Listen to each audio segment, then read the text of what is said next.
मी बापू अशी मंडळी या मातीतनं होऊन गेली। आणि परवा सुद्धा आदरणीय अरुण अण्णांनी एक ठाम भूमिका घेतली राष्ट्रवादीचे नेते म्हणून।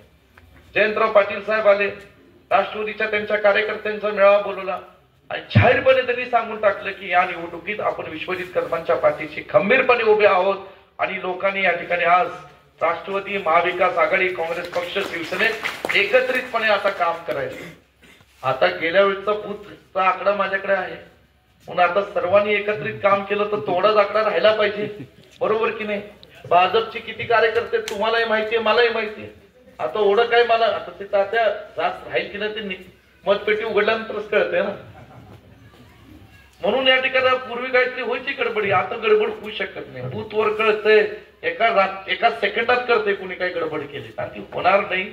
मला खात्री आहे भाजपचे कार्यकर्ते जे काय असतील ते असतील, काँग्रेस, राष्ट्रवादी, शिवसेनेचे कार्यकर्ते अत्यंत जोमाने आता एकत्रितपणे काम करायला लागलेले। आणि मी आदरणीय अरुण अण्णांचं मनापासून आभार मानतो की त्यांनी ही भूमिका घेतली।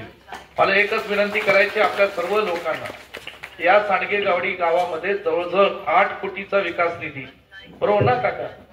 8 कोटीचा विकास निधी आणण्याचं काम आम्ही गेले 5 वर्षात केलं। यामध्ये मी गावातल्या संपूर्ण कार्यकर्त्यांना मी त्याचे श्रेय देईल, कारण ही सगळी कार्यकर्ते सातत्याने माझ्याकडे पाठपुरावा, बापू असतील, तात्या असतील, काका असतील, अनेक लोक असतील, सरपंच असेल आमचा, ही सगळी मंडळी पाठपुरावा करत होती। हा प्रश्न आहे, ह्यो रस्ता आहे, अमुकला निधी लागेल, मंदिराला पैसे लागतील, कुठल्याही गोष्टीला कधी आम्ही कसर सोडली नाही। लागेल ती मदत लोकांना देण्याचं काम आम्ही केलं। मला एकच नम्र विनंती आहे की हे विकासाचं काम पुढे चालू राहील। पतंगरावजी कदम साहेबांनी हा पलूस कडेगाव विधानसभा मतदारसंघ महाराष्ट्राच्या नकाशावर नेला। तुम्ही माझ्या पाठीशी खंबीरपणे उभे राहा, आशीर्वाद द्या। तुमचा विश्वजित हा पलूस कडेगाव मतदारसंघ विकासाच्या बाबतीत हा मतदारसंघ मी हिंदुस्थानामध्ये नक्की पोहोचवेल, एवढा तुम्हाला विश्वास देतो। आणि म्हणून आज ही सगळी जी काही कामं आहेत, शिक्षणातून असेल, व्यक्तिगत किती कामं झाली आहेत कदाचित कार्यकर्त्यांना सुद्धा लक्षात येत की नाही मला माहित नाही। गरीबाला फी सवलत असेल, हॉस्पिटलमध्ये जी काय पेशंट्स असतील त्यांना असेल, कुठलाही कार्यकर्ता जेव्हा सांगलीवाडीचा फोन करतो आम्ही त्याला कधी नाकारत नाही।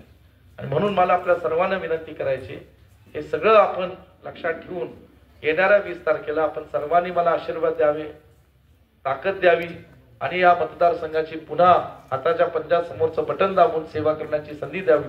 एवढंच बोलतो, इथं थांबतो। जय हिंद, जय महाराष्ट्र।